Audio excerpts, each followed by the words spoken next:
They do have a timeout. Decide not to use it. Curry, way downtown. Bang! Bang! Oh, what a shot from Curry! Okay, guys, I am very sorry. If you're watching this video right now, I am currently driving from Texas to Florida to see my family. So I'm not going to be able to come out and hang out during the premieres as we have. I know that the premieres, by far and away, in my opinion, the best thing about this channel, where we can go through, we can talk as we watch the video, we can all hang out together and just talk fantasy basketball. I've had a ton of fun doing that for everybody subscribed to the channel with their notifications on. But for today and for tomorrow, that is not going to be possible. I'm going to be continuing to try to make as many of those as possible, though. And you'll know that if I'm going to be there or not, because I won't schedule a premiere or anything. I'll only premiere the video if I'm going to be there, because I don't want to get anybody faked out. So I'd rather just go, you know what? If we're not going to be there, let's pack it in. Let's just upload the video and that will be it. But I promise y'all, those are not going away in the long haul. And because we are not going to be doing premieres, what I need for y'all to do is the questions that you would usually ask me during these premieres, go down to the comment section, because what I'm going to do is in 2 days, I'm going to go through and I'm going to take as many of those questions as possible. And I'm going to make an in-depth video where I answer your trade questions. So if you have any trade questions, waiver wire questions, anything, please go down there and I'll be making that video in 2 days. Now, that's it. Let's get into this video. And what we are going to be talking about here is we are going to be talking about some players that have been very disappointing in fantasy basketball as of late. And specifically, we're going to be looking at the past 30 days. So that gives a decent sample where we're probably getting about 10 to 14 games for the majority of these players, where, yes, anybody can have a 3 or 4 bad game stretch. But once you get to 10 games, you go, okay, that is concerning.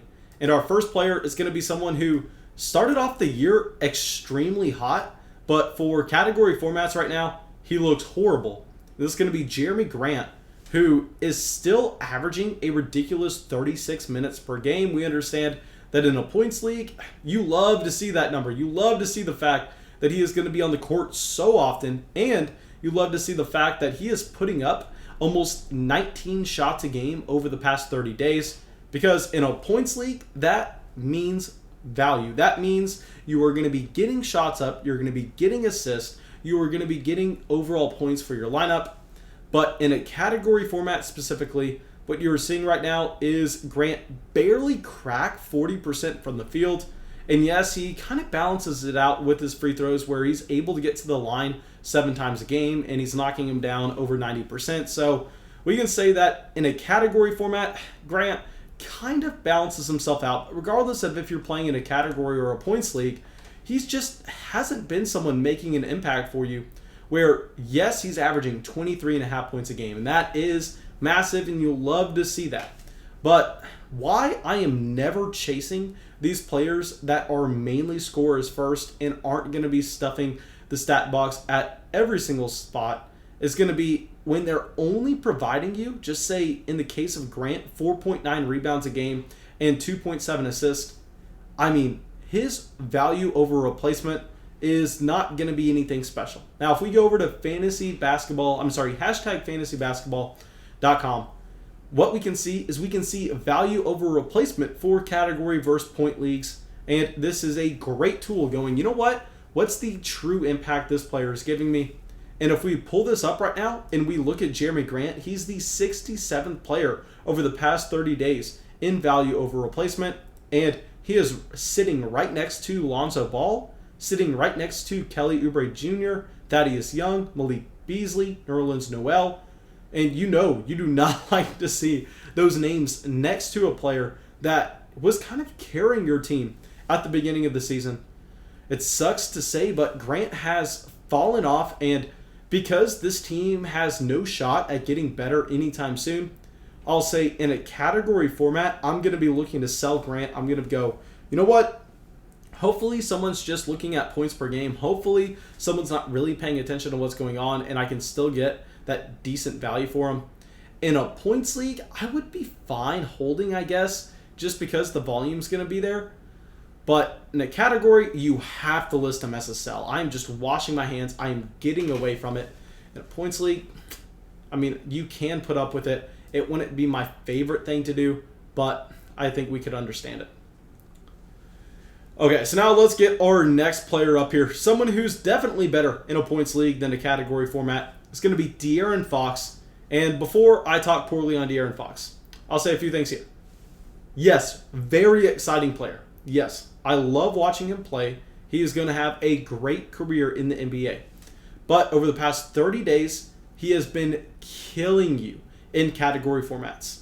And this is because, while yes, he is giving you 23.5 points a game, which is nice. And what's nicer is the fact that he is averaging over 9 assists a game. And we know that that is an elite number.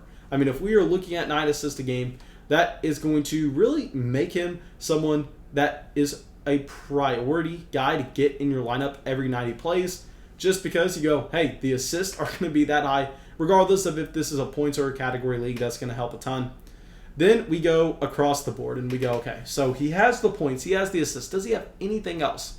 And you look at his rebounds and he's sitting at 3.5. So you go, nope, no rebounds at all. And you go, okay, is he giving us anything on the defensive end? And not really. He's averaging a steal a game and a 0.4 block. So nothing there. 3.5 turnovers to go along with this. And you go, okay, well, at least in a category format, how is he from the line? How is he from the field?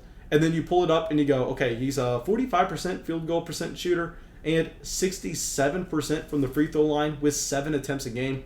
So he's pretty much just completely tanking you from the free throw line and not helping you with his field goal percentage at all. So to be honest, regardless of if you are playing in a points or a category league, De'Aaron Fox is going to be one of these players that we look at this cold streak and we go, you know what? How much can change with this? How much can it get better?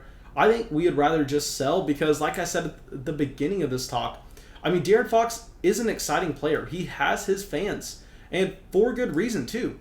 But this is a case of, I just think that his real fantasy value is a little bit lower than what his perceived value is. All right, so now let's go to a different player, someone playing on one of the best teams in basketball. Yes, I'm going to say it. DeAndre Ayton, right now, over the past 30 days, he's played 13 games and only averaging 28 minutes a game. Now, that's not something I expected, especially considering the fact that with their front court, I mean, the Suns aren't really anything special. And their front court, it's not like they have an insane amount of depth. This is a team that's in talks with possibly bringing in LaMarcus Aldridge if he ends up getting bought out by the San Antonio Spurs. And if we are looking at DeAndre Ayton right now with this situation being best case scenario for him. Yes, he's helping you with this field goal percentage where he's up at 64%, but it's because he's really not taking a ton of shots. He's only averaging 15 points a game. And what really hurts you with Ayton is the reason people were drafting him in the second round this past offseason is the fact that they were projecting him to see a decent amount of rebounds and blocks per game. Because we always knew that Ayton wasn't going to be someone providing you assists. We always knew that he was not going to be someone shooting the ball very often. But you went, hey, this is a player that can get me 11, 12 rebounds. That can make a difference, we understand, regardless of the format. And over the past 30 days, he's only averaging 8.5 rebounds. I mean, this is Zion Williamson territory. This is a big man just kind of killing you, regardless of if you're playing in a category or a points league.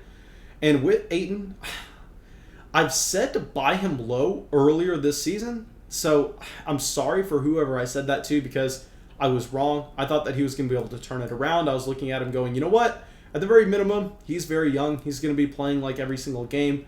But the problem here is the fact that even when he is playing every game, he is not playing a significant amount of minutes, only 28 minutes a game, and they could bring someone else in possibly. So I think we are going to be looking to, very similar to these other players, sell Ayton for what you can get.